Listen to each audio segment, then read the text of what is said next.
Dear grade 12 students, welcome back. In this presentation, we will be covering English 312, Unit 5, Lesson 2.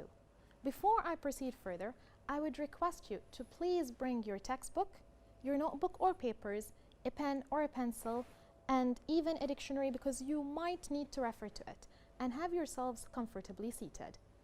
And now, let's start with the lesson. The lesson is going to be about fact and opinion, model auxiliaries for expressing opinion. Learning objectives.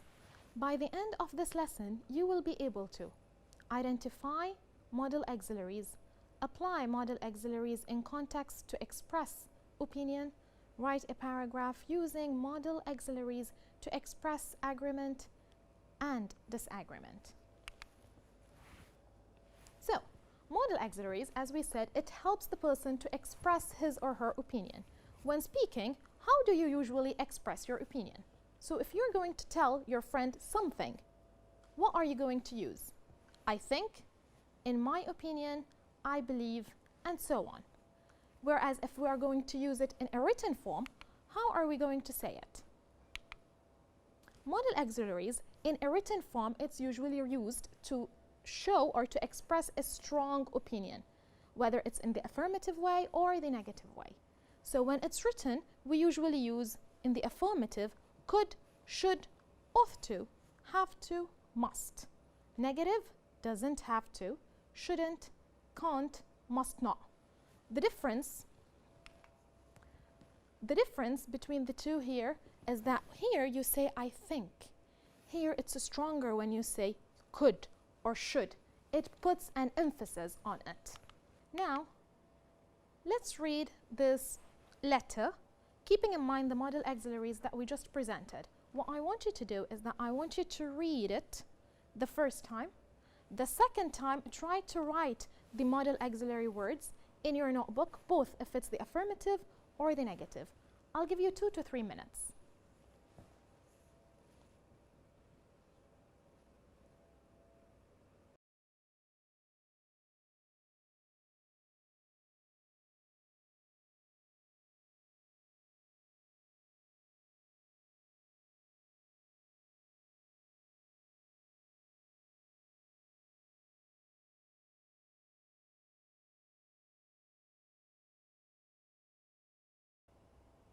Okay, let's read the paragraph together. Dear editor, more people should ride bicycles into town. Last year, 73% of all families drove their own cars to the center of town. Car traffic in town is really terrible. Parking places are hard to find, and pollution from cars is a real problem. Citizens who want a nicer, cleaner place to live ought to try this non-polluting form of transportation. Cycling is a good exercise too. The town must not allow this problem to get worse. Instead, people should ride bicycles to different places like school, work, to enjoy the health benefits of daily exercise. James Adams. So, now James Adams wrote this letter to the editor. What I want you to do, as I said, I want you to find out the model auxiliaries that he used to support his opinion. For example,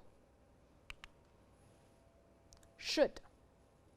Now, what I want you to do, again, look at the paragraph carefully. I'll give you 30 seconds to 1 minute to note down the model auxiliaries, the affirmative or the negative, on your piece of paper or a notebook.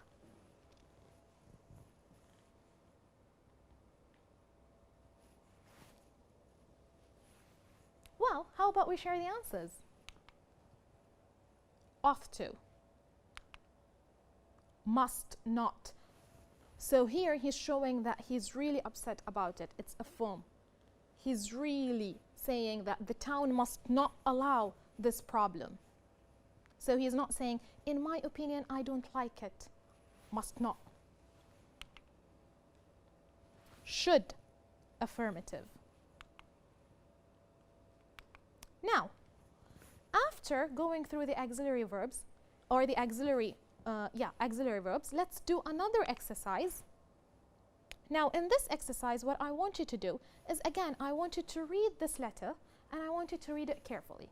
I gave you the choices of words for the model auxiliaries. I want you to pick the one that you think is correct and that it matches the statement of the sentence. I'll give you 2 minutes to read it and select your answers.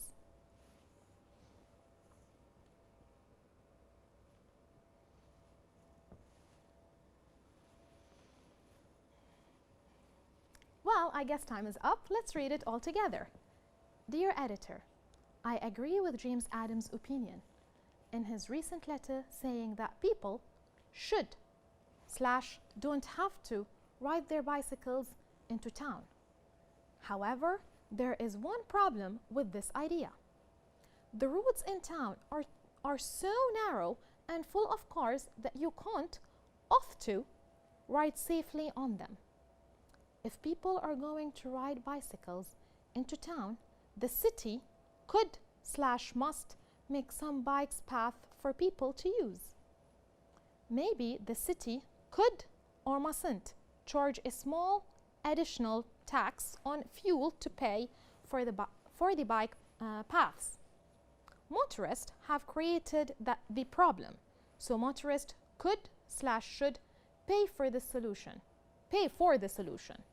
The city ought to, doesn't have to, support cyclists like James Adams by building more bike paths. Mary Green. What I want you to do is to choose the correct modal auxiliary verb that goes within the statement or within the sentence.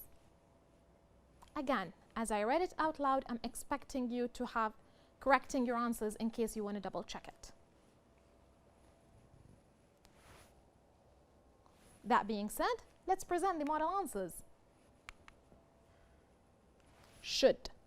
I agree with James Adams' opinion in his recent letter saying that people should ride their bikes into town. Based on what did I say should? Because here I said I agree. Should. The second, can't. The roads in the town are so narrow and full of cars that you can't ride safely on them. Based on what I chose can't, the roads in town are so narrow and full of cars. So you read the whole thing and based on that you choose the correct auxiliary verb. Similarly, could. The city could make some bike paths for people to use. Next, maybe the city could charge a small additional tax on fuel to pay for the bike paths. So motorists could pay for the solution. He's suggesting, or she is suggesting, the city ought to support cyclists like James Adams. By that, I believe you have a clear idea of how to use the auxiliary verbs in a sentence or in a paragraph. So now, what I want you to do is, I want you to write a short paragraph using agree or disagree, which is the auxiliary verbs, the affirmative or the negative. The instructions, write a response letter to James Adams expressing your opinion. Using agree or disagree, you could use also, so I'm giving you here a hint, the affirmative words and the negative words. Please note them fast in your notebook or on your paper before I proceed to the upcoming slide. I'm going to give you 1 minute to note them down.